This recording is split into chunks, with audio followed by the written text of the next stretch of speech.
Hi, welcome everyone. Welcome back to my channel. I'm really happy to have you here today. We will be navigating a very important topic related to college admissions.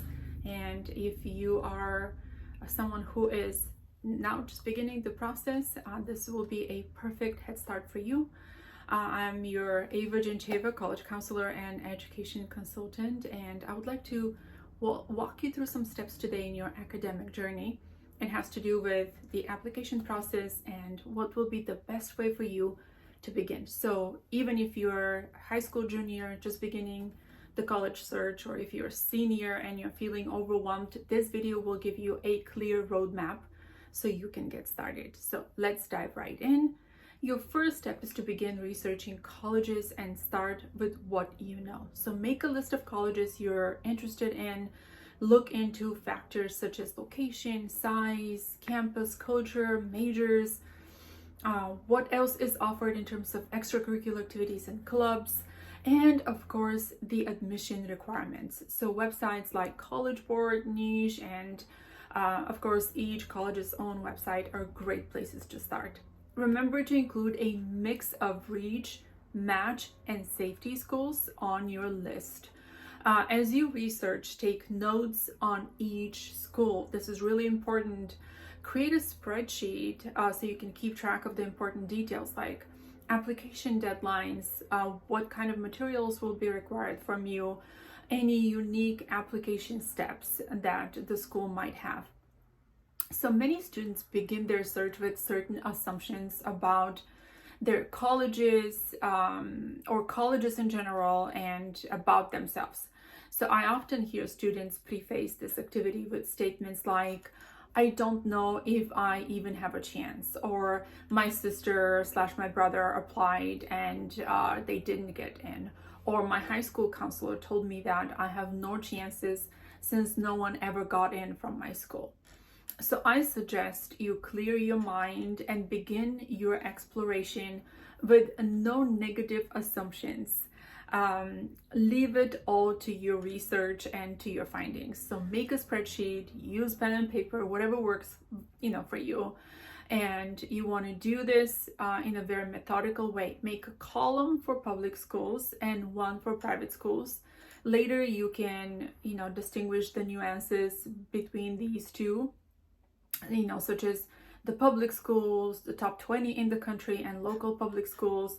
One example of how public schools vary is if you're in California. So there is a big difference between the CSUs and the UCs, even though they're both public schools under the umbrella of the California system. So I highly recommend you stay away from online automated searches where you are asked to enter your email, name, where they ask you about your GPA, your school, state, etc. All this private information that they ask from you, and at the end, they serve you with a list of schools in return. So these searches are seldom fruitful, and you're most likely just going to waste your time and you'll go down a rabbit hole. So if getting into college was this simple, that all you need is to plug in your GPA and auto stats, which we know it is not, and it does not work, then everyone will figure it out and the schools will just be an open book to everyone. But it is not like that, unfortunately. So another strategy is to do what one of my students, Justin, did. So he's a student here from the Bay Area with a 3.8 GPA. Justin was really passionate about medicine and law, and he needed help deciding which path to take. To start his college search, he focused on schools that we know that were really strong with pre-med and pre-law programs. He researched colleges with excellent biology and chemistry departments, as well as those with top-notch political sciences and pre-law programs. And obviously, a lot of this was upon advising, but it is not something you cannot do yourself. So Justin also considered factors like acceptance rates, campus culture, and he just wanted to ensure that he found the right fit in terms of demographics.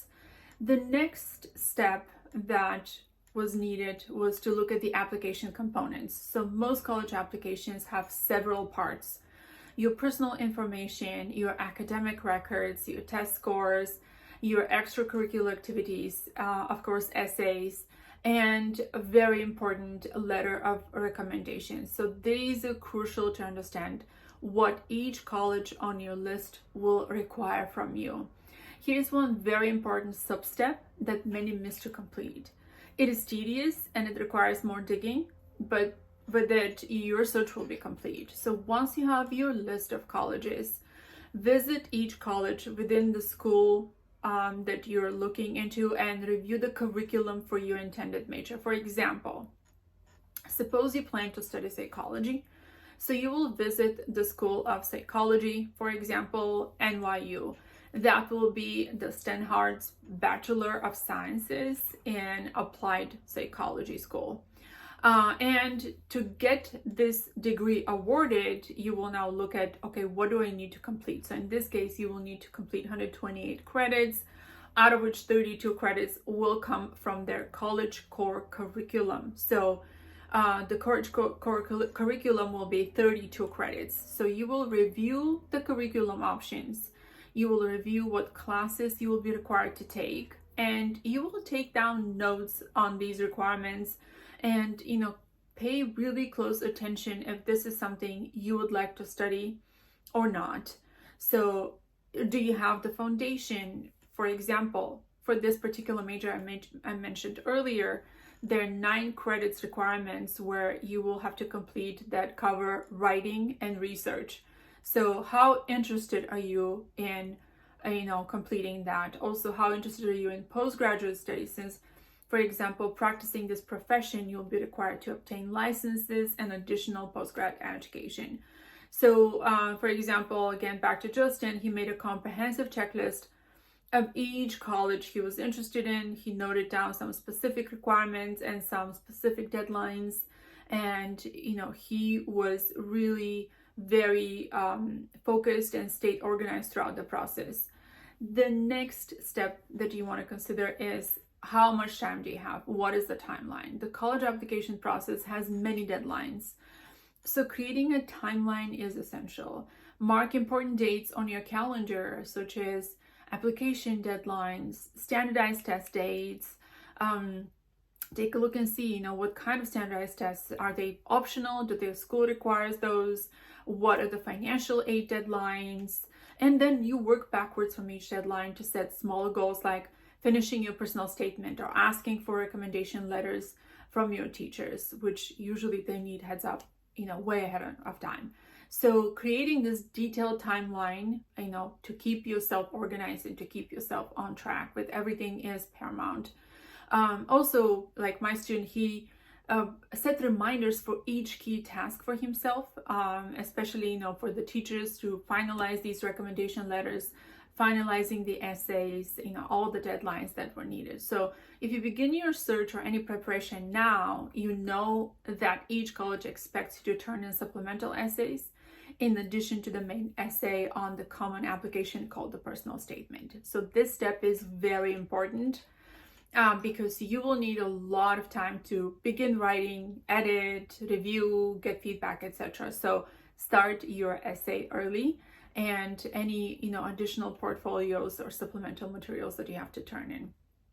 So these really supplementals especially give you an opportunity to showcase who you are beyond grades and test scores. And so beginning brainstorming the essays during summer before junior year, just so you can understand how the process goes and you have ample time to kind of discover yourself.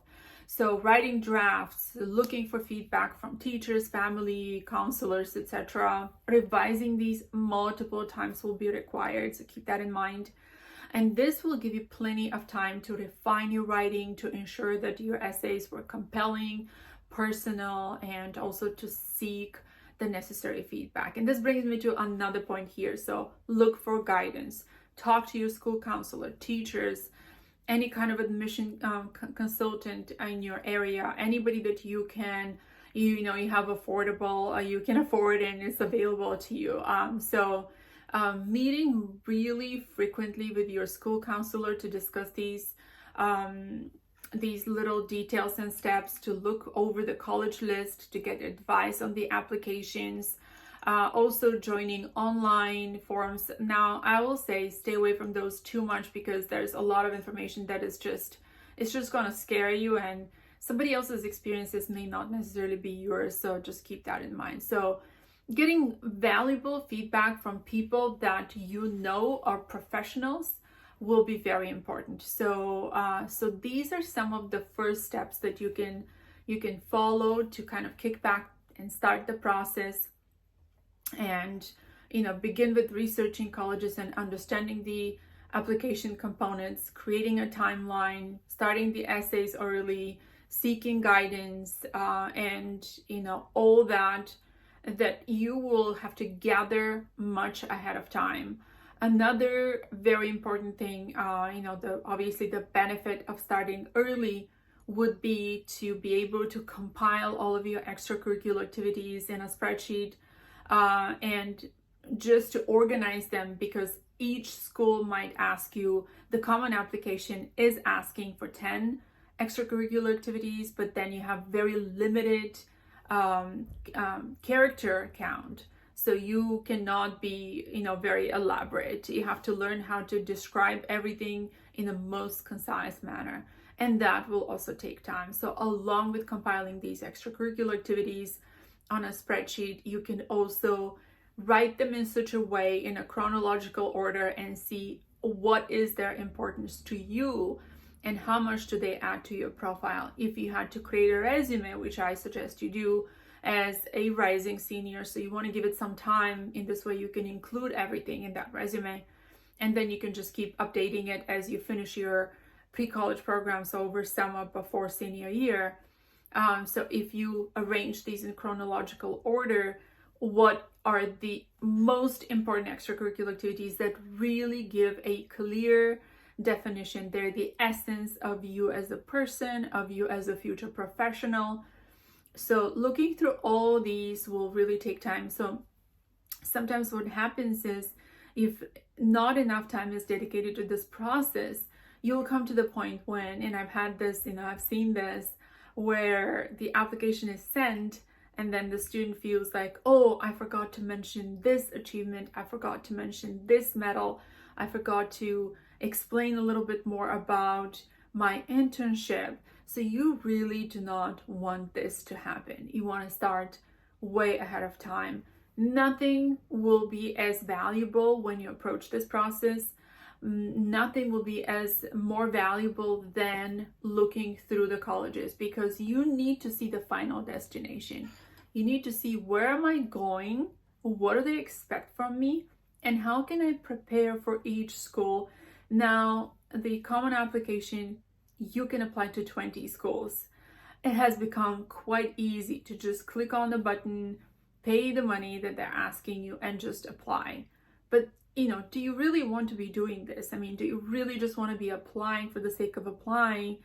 So you have the bragging rights to say, oh, I applied to 20 schools and I applied to, school XYZ. That is not beneficial to you. What is beneficial is to have a clear plan on what are your targets, and target those targets with full preparation, so you actually get proper results. And again, researching what it is that they'll ask you to study, again, will be extremely important. You do not want to settle for or sign up for early decision or early restrictive action, only to find out that the school that now you have committed to will require you to have maybe a curriculum that is not flexible, like some sort of a core curriculum that maybe requires you to study 2 years of foreign language, which is maybe not your strong suit, because you just want to be a computer scientist. You don't want to do that. You want to find out